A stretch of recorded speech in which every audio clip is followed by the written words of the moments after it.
¿Qué implica la adecuación de una unidad curricular a un ambiente virtual de aprendizaje? Ya en las clases anteriores hemos analizado la transición de una clase presencial al aula virtual. Hemos analizado los elementos que posee esa aula virtual. Hemos analizado las características, cómo cambia el rol del docente, cómo cambia el rol del estudiante, todos esos análisis de diferentes situaciones que van a ir ocurriendo en la medida que nosotros vamos a aplicar una modalidad de este tipo. Ahora, es momento que nos pongamos en el lugar del docente diseñador, el docente que va a crear un aula virtual, un ambiente virtual de aprendizaje. Para tal fin, nosotros tenemos que establecer metodologías. La metodología que les estoy presentando acá, a continuación que vamos a analizar, es la metodología que utilizamos en nuestra modalidad, en aprendizaje dialógico interactivo, la modalidad semipresencial de la Universidad Francisco de Miranda. En este sentido, la metodología que nosotros utilizamos tiene 3 etapas o 3 fases: la planificación, el montaje y la aplicación. La planificación es donde nos vamos a centrar en este módulo número 3. Este módulo número 3, en la fase de planificación, se centra en la adecuación pedagógica de la planificación y de los contenidos a la modalidad virtual. ¿Qué significa eso? Lo he dicho varias veces en clases anteriores. Los contenidos y las actividades, como están concebidas en tradicional, debemos actualizarlas aunque mantengamos la esencia. Quiere decir, seguimos trabajando con los contenidos, seguimos trabajando para lograr objetivos, metas, desarrollar competencias, pero cambiamos los medios, cambiamos las herramientas, cambiamos los instrumentos, y es allí donde nosotros debemos saber cuáles son los más idóneos y cuáles podemos seleccionar. Entonces, en función de esto, esta primera fase requiere 4 pasos, que son los que están acá: análisis de la unidad curricular, actualización del plan de actividades, la redacción de los enunciados y los contenidos, una re-redacción si se quiere, una actualización de esa información, y la identificación visual del ABA. Esa es la primera etapa en cuanto a la planificación. ¿Cómo se logra eso? En primera instancia, el análisis conlleva a que desglosemos, y lo vamos a ver a continuación, desglosemos las características de mi asignatura, de mi unidad curricular. La actualización del plan de actividades es básicamente que tomemos nuestro instrumento, nuestro formato habitual, y lo actualicemos, lo llenemos con nuevas características. Y en adelante lo que implica es redacción e identificación del aula. Las otras 2 fases, las vamos a retomar cuando sigamos avanzando en los siguientes módulos, son montaje y aplicación. En el caso del montaje, tal como se dice allí, se elaboran los contenidos y se cargan en el aula virtual. ¿Qué implica esto? Cuando hablamos del montaje o la redacción de los contenidos, ya hablamos de transformar lo que hemos diseñado a productos. Crear las presentaciones, actualizar las guías, grabar las microclases, por ejemplo. Eso es la fase de montaje, pero también tomar esos productos e insertarlos en el aula, que es lo que vamos a hacer entre los módulos 5 y 8, básicamente. Ahora, ¿qué implica eso? Como lo dice acá la presentación: creación de las actividades, diseño y producción de esos contenidos y la inserción en repositorios. Porque una de las cosas que es característica de nuestra metodología de trabajo es que los materiales no se insertan directamente en el aula, se insertan en repositorios y luego se comparten a través de las aulas. De esa forma, nuestro ambiente virtual se centra en cuanto a, desde el punto de vista de sistema, de software, se centra en la interacción y no en albergar contenidos. Finalmente está la última fase, la fase de aplicación, que es donde ustedes ya salen a aplicar su aula virtual. Nosotros en la modalidad, esta fase la incluimos porque nosotros hacemos acompañamiento durante el lapso académico. Es decir, te apoyamos en la matriculación de los estudiantes, nosotros lo vamos a ver en el módulo 7, cómo se matriculan, cómo se crean los grupos, pero nosotros también apoyamos, luego de terminado la formación, a los profesores, porque a veces se les olvida ese aspecto. La activación de las asesorías en líneas, que son los ensayos que vamos a hacer durante este módulo 4, con planificando sesiones de chat, dando clases por Zoom, eso lo vamos a hacer nosotros durante estas 3 semanas, y el desarrollo de las actividades formales y evaluación, que eso será, por supuesto, sí con nuestros estudiantes. Entonces, durante esa dinámica que nosotros aplicamos, estas 3 fases, es fundamental que esta fase de planificación se realice de forma bien consolidada, porque el resto de las actividades obviamente van a requerir cambios y ajustes si no lo planificamos bien. Y también debemos tener presente, como todo, que a veces la planificación puede sufrir ajustes o adecuaciones o actualizaciones durante la marcha, porque también a veces es parte del aprendizaje. ¿Cómo realizamos el análisis de esas actividades? Pues el análisis de esa unidad curricular. Nosotros hemos creado una estructura basada en este gráfico. En primera instancia, tenemos que analizar la unidad curricular no es modificar su esencia. Insisto, objetivos, temática, criterios de evaluación, distribución porcentual, toda esa esencia debe mantenerse dentro de su unidad curricular y la planificación, o por lo menos usted puede mantenerla en gran parte. Quedará de su juicio o a su juicio que usted decida hacer ajustes en cuanto a incorporar actividades nuevas o distribuir nuevos porcentajes, pero puede mantenerla perfectamente tal como la tiene. Desde el punto de vista de ese análisis, hablamos nosotros de dos tipos de componentes: el componente teórico o no especializado y el práctico o especializado. ¿Qué significa teórico o no especializado? Teóricos son, en primera instancia, las clases salón, las clases aula, las clases que solemos dar con una presentación, con una proyección, con un debate, con una lluvia de ideas, con una serie de preguntas guiadas, todo lo que nosotros solemos hacer de forma a través del diálogo, que suele no requerir uso de herramientas especializadas. Y cuando digo no especializado, me refiero a que podemos tener nosotros, en el caso, por ejemplo, de materias como matemáticas, física y química, situaciones que, aunque los consideramos teóricos porque es salón, sigue siendo práctico porque se requiere un trabajo especializado. Me refiero, por ejemplo, tienes que graficar unos enlaces químicos, tienes que graficar una curva porque estás viendo física, tienes que hacer unas integrales porque estás viendo matemáticas. Ese tipo de situaciones, aunque se dan en un salón tradicional, los consideramos especializados. Por tanto, no encajan en este primer componente. En este primer componente nos dedicamos a conceptos, definiciones, procedimientos, todo lo que podamos redactar básicamente con el teclado. Recuerden que estamos aquí ajustando a una realidad en línea y por tanto tenemos que hacer esa separación. Derivado de ese componente, podemos nosotros decir que ahora nos corresponde definir la digitalización de los contenidos y la evaluación en el ABA, o la evaluación en mi ambiente virtual de aprendizaje. Entonces, ¿cómo digitalizamos los contenidos? Lo hemos definido o hemos aplicado dos elementos, que pueden ser las presentaciones y guías, que suele ser material tradicional, que a veces puede sufrir actualizaciones, y las videoclases, que son básicamente lo que estamos haciendo. Tomar un PowerPoint, tomar una presentación, o tomar otro elemento de fondo, donde yo comparto la pantalla, y al lado estoy explicando, estoy echando el cuento, estoy narrando, estoy interactuando con mis participantes.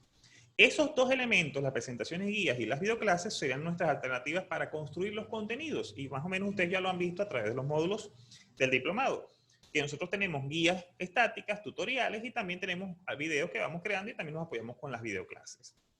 Las evaluaciones en el ABA, por otro lado, son o implican definir qué herramientas vamos a utilizar. Les he dicho siempre, hay muchas herramientas que podemos utilizar dentro del ABA, pero nos centramos en las más básicas, que son los foros, las tareas y los cuestionarios, porque son las más generales, las que usted pueden conseguir en cualquier plataforma de formación y le debe ser más sencillo utilizar. En este sentido, los foros virtuales los hemos separado de las tareas y cuestionarios porque los foros por excelencia son trabajo dialógico, trabajo abierto, trabajo colaborativo. Aquí podemos nosotros crear, sobre todo, actividades de inicio, de inducción, de preparación. Abrir un tema para que la gente debate, plantear dudas para que la gente construya soluciones, o también al final, como lo hemos hecho en el módulo 2, para que socialicemos la información o el resultado de un producto. ¿Cuál es la ventaja del foro virtual? Como yo siempre les he dicho, que como es abierto, toda la retroalimentación o experiencia o aporte realizada por los compañeros puede ser percibida, puede ser vista por los otros y de allí aprender también y corregir su propia producción. En cambio, las tareas y cuestionarios son dinámicas privadas, o sea, solamente lo ve el usuario que carga la información o que responde al cuestionario y el profesor. En este sentido, aunque las tareas pueden ser trabajos grupales, casi siempre nos dedicamos a la entrega de informes, archivos, presentaciones, productos, etc. Y los cuestionarios, la respuesta tradicional de pruebas cortas o parciales. Definido eso sería el componente teórico o no especializado, nos corresponde entonces abordar el tema práctico. ¿Cómo hacer el trabajo práctico? Conocemos como componente práctico o especializado aquel que o se realiza en laboratorios, talleres, canchas, elementos o escenarios de pasantías, cualquier dinámica que implica un trabajo de campo, cualquier dinámica que implica práctica y que necesariamente implica que el estudiante realice una actividad. Desde ese punto de vista, las actividades que son teórico-prácticas o netamente prácticas entran en esa definición y gran parte de su contenido entran por allí. Pero también incluimos el componente especializado, como les decía hace rato, que requiere ciertas cosas, aunque sean en salón. Por ejemplo, como le decía hace rato, física, química, matemática. Entonces, ¿qué hacemos nosotros cómo planificamos esos contenidos y esas actividades cuando son componentes prácticos? Por un lado, mediante la emulación de la práctica, que es grabar la práctica para que el estudiante comprenda lo que sería muchas veces el prelaboratorio y parte del laboratorio, haciendo el ejemplo en ingeniería. ¿Qué sería eso? Bueno, si voy a hacer una práctica donde voy a hacer unas mezclas, grabar al docente planteando cómo hacer las mezclas, cuáles son las pautas de la medida de seguridad, cuál es la explicación que va a hacer, como si estuviera dando la clase. Si lo que quiero hacer una práctica o una pasantía, por ejemplo, porque quiero aprender a manejar cómo utilizar una cámara de video o cómo grabar una cámara de televisión o cómo reparar un computador, por ejemplo, que tengo que destapar un servidor, también sería grabar al docente explicando las pautas y cómo grabarlo. Pero esto se graba ya en el sitio. Por eso lo separamos de las videoclases. Las videoclases para nosotros son clases con apoyo de presentaciones porque son clases salón. Las videoprácticas, en cambio, son clases en el sitio donde físicamente la persona, el docente, el facilitador, hace la acción, realiza la acción. Y esto debe ir acompañado de lo que nosotros hemos denominado las prácticas controladas, que próximamente también las tenemos que tener en cuenta, ya que son prácticas seguras que se realizan cuando ya son autorizadas. Eso hablo, por supuesto, en la situación de la pandemia. Pero obviemos un momento la pandemia. Estas prácticas controladas pasarían a ser simplemente las prácticas presenciales. Las prácticas en donde nosotros consideramos que esta asignatura requiere que el estudiante esté físicamente en el sitio realizando una actividad. Entonces, con este análisis, ya detallado esto, nosotros podemos saber cómo vamos a resolver los contenidos y las actividades de mi unidad curricular. ¿Cuál es mi sugerencia? Empezar a separar por unidades temáticas. Es decir, yo tengo 5 unidades temáticas o tengo 3 periodos, empezar a separar por bloques, ir haciendo el análisis bloque por bloque y después esos bloques traducirlos o seleccionar los elementos que están allí presentes. ¿Cómo hacer eso? Bueno, para decidir la estrategia les planteamos 5 elementos a considerar. Realizar el análisis por cada actividad de evaluación de tu plan original. Porque, como les vengo diciendo siempre, ¿quién mejor que ustedes para conocer cuáles son las pautas de evaluación, cuáles son los criterios y lo que nosotros queremos que el estudiante realice para demostrar lo que está haciendo? Me plantea un profesor de matemática estos días. Oye, yo lo que estoy haciendo es que la evaluación que antes hacíamos individual, ahora la hago con trabajos. ¿Y qué ocurre? El profesor lo hace porque es más fácil que el estudiante le envíe eso a través de correo. Pero de alguna manera ha perdido las características originales, hasta el grado de dificultad que incluía una presentación de evaluación escrita. Entonces, primero hay que analizar cuáles son los elementos de esa actividad original y ver si realmente la podemos emular, si la podemos pasar a la plataforma. Segundo, considerar los factores como el instrumento, producto o tipo de participación. Si el profesor realizaba una evaluación matemática escrita y ahora no lo puede hacer porque físicamente el estudiante no puede estar, analicemos los factores. ¿Qué instrumento utilizamos? Solemos usar una hoja donde voy a rellenar, donde voy a completar. De repente estoy en dibujo técnico, quiero crear el mapa. ¿Y cuál es el producto a fin de cuentas? La resolución del ejercicio, la entrega del producto, la resolución del problema que me están planteando. ¿Cuál sería el tipo de participación? Individual, es grupal, suele ser durante las horas de clase. Es decir, analizar esos factores para poder seleccionar entonces y decir, sí, voy a hacer una tarea para que el estudiante suba el archivo, la evaluación, o voy a hacerlo a través de un cuestionario. Ya por ahí empezamos nosotros a analizar esa situación. Visualizar el tiempo que requerirá crear o completar la actividad. Si la actividad el estudiante la suele hacer en una sesión de clase, como una evaluación de matemática, obviamente tratamos de hacerlo con un cuestionario o un trabajo vía grupo de Telegram, por ejemplo. ¿Por qué? Porque tiene que ser en vivo, porque se realiza una sola sesión de hora y media. En cambio, si la actividad se suele hacer a distancia, una asignación, un trabajo, un proyecto que tenemos que entregar luego, obviamente el tiempo puede ser un foro, puede ser una tarea porque te permite trabajar y jugar con los lapsos de tiempo. Selecciona la actividad virtual que mejor se adapte a tus estudiantes. Y entonces aquí vamos entrando a los detalles. Si mis estudiantes poseen las herramientas, los medios para conectarse a Zoom, entonces yo puedo hacer la evaluación matemática a través de Zoom. Los veo, ellos me presentan el examen, veo que están presentando. Si mis estudiantes, en cambio, son más dados a utilizar WhatsApp o usar Telegram, por ejemplo, entonces lo puedo hacer de esa manera. Lo puedo utilizar, como yo les he dicho varias veces, te presento enunciados uno por uno, te doy 15 minutos, tú respondes el ejercicio, desarrollas el ejercicio y me lo envías una foto. Son pequeñas tácticas que puedo utilizar para desarrollar evaluaciones que en principio parecerían imposibles de hacer si no son presenciales. Y finalmente, identificar la herramienta que te resulte más viable en base a tu experiencia y recursos. De aquí el tema de los foros, las tareas y cuestionarios, porque es la experiencia que nosotros estamos tratando de crearla en ustedes, pero en la medida que vayamos conociéndola, nos podemos ir ampliando a otras que quizás se adaptan mejor a la situación. La planificación, por supuesto, tiene 5 columnas y en función de esas 5 columnas le hemos planteado algunos elementos allí relacionados. El número de semanas, la unidad temática, la descripción, el nombre de la actividad y los porcentajes. Obviando, por supuesto, el número de la semana, la unidad temática es clave para nosotros al momento de hacer el montaje porque nos permite identificar. Ustedes se dan cuenta que en el aula tienen etiquetas, que tienen identificación por pestañas. Bueno, eso lo hacemos nosotros a través de esos nombres que ustedes nos facilitan de la unidad temática o tema que estamos abordando. En la breve descripción del tema y sobre todo los objetivos nos permite a nosotros replicar o colocar información instruccional, sobre todo en unidades curriculares que no tienen un diseño instruccional actualizado o en su defecto que no tienen ni siquiera un sinóptico, que muchas veces nos pasa. Finalmente, el tema del nombre de actividad y el tipo es clave en nuestra planificación porque eso determina si realmente estoy cumpliendo o no las actividades.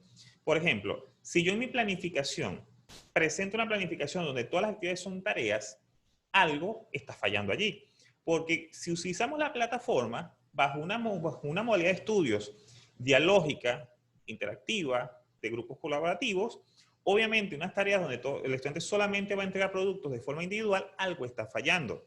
Yo siempre les pongo el ejemplo del caso del seminario de grado. Oye, si todos mis estudiantes están haciendo una tesis, un proyecto, y es de forma individual, ¿dónde entra la parte colaborativa? Bueno, en las mismas entregas. Tú puedes crear un foro para que el estudiante entregue primero el producto por allí y de ahí haces la retroalimentación. Esta semana le toca entregar los objetivos del proyecto. Y entonces yo le digo, monta tus objetivos propuestos en este foro, yo te voy a dar una evaluación, pero también los compañeros te hacen una coevaluación. O en su defecto, los compañeros verán la retroalimentación que yo te doy. Y eso les marca la pauta para que ellos también mejoren sus objetivos. O sea, cualquier actividad, cualquier dinámica puede ser, por muy individual que parezca, puede ser abordada de una forma colaborativa, aunque después se haga una entrega en tarea, que es el producto final, por ejemplo. Por otro lado, el tema de los porcentajes es fundamental porque la plataforma, el ABA, posee lo que nosotros llamamos un libro de calificaciones. Este libro te permite configurar que cada actividad que tú estás marcando, cada actividad que estás realizando, se le obtenga automáticamente el porcentaje y se refleje luego en el 20 final. Eso es tema del módulo 7, si no me equivoco, pero es importante que lo vayamos planificando desde ahorita. Si usted divide los periodos o trabaja en periodos y cada periodo tiene a su vez un 100%, tiene que identificar cómo se distribuyen las actividades en ese 100% y luego cómo se distribuyen entre la nota final. Eso por ese lado. Finalmente está el análisis de las actividades que puedo usar y cuándo usarlas. Ya esto lo hemos analizado en forma general. Solamente tenemos que ahora detallar los elementos puntuales. Las asignaciones o tareas se basan en la entrega de un producto, se evalúan de forma individual o grupal, se entregan usando documentos o enlaces, porque tenga presente que si usted va a subir un archivo y ese archivo es muy pesado, usted le puede decir al estudiante que lo suba a un repositorio y le comparta el enlace. Si usted, por ejemplo, dice, voy a pedirle a los estudiantes que me grabe cada uno un video donde presenta su tema o presente su informe de forma grabada, lo puede hacer, pero ese video probablemente no va a subir a la plataforma porque excede el tamaño. Le puede decir al estudiante, súbelo a YouTube y pasa el enlace por la tarea, por ejemplo. Recordemos que estas tareas se utilizan en el ABA cargando uno o varios archivos, porque también puedo pedir eso. Puedo pedirle, por ejemplo, a mis estudiantes de seminario de grados que suban en 4 archivos, por ejemplo, la portada y los capítulos 1, 2 y 3, por ejemplo. Debates y foros permiten una discusión del tema de forma asíncrona y esto, como les he dicho siempre, ténganlo presente, no hay respuesta, no siempre hay respuesta inmediata con los foros. Se evalúan participaciones o aportes, es decir, lo que evalúo son lo que realiza el estudiante, lo que aporta el estudiante en la discusión o a veces en la socialización, implica la respuesta o comentario de un tema, es decir, la forma como participamos no es subiendo un archivo como la tarea, es dándole responder. Y eso tiene usted que también planificarlo, tenerlo en cuenta para su planificación. Y se utiliza en la aula virtual creando aportes con o sin adjuntos, porque también un aporte en foro puede ir con adjuntos. Las pruebas y los cuestionarios requieren respuesta a una serie de ítems y preguntas, eso creo que está claro. Se evalúa, esto sí tiene que ser de forma individual, y se basa en el llenado de un formulario con una o varias partes. Esto lo analizaremos, insisto, en el módulo número 8 cuando veamos en detalle los cuestionarios. Finalmente, se utilizan cuestionarios de Java para pruebas cortas o parciales. Es lo que solemos nosotros emular. Finalmente, una cuarta opción de actividad que ya estaría fuera de Lava, aunque se puede usar con el chat de Lava, pero también se usa casi siempre con los chats externos, las herramientas móviles. En este caso, hablamos de chat o videoconferencia. Permiten que la discusión de un tema de forma síncrona, esto que hacemos nosotros, esto que hablamos, este diálogo que tenemos en vivo. Se evalúan participaciones a aporte en vivo porque, obviamente, la conectividad que tienen las personas nos permite dar una retroalimentación en caliente de las preguntas y respuestas que van surgiendo. Implica las respuestas o presentación de un tema, y esto, por supuesto, me estoy centrando, viéndolo sobre todo el tema desde el punto de vista de la evaluación.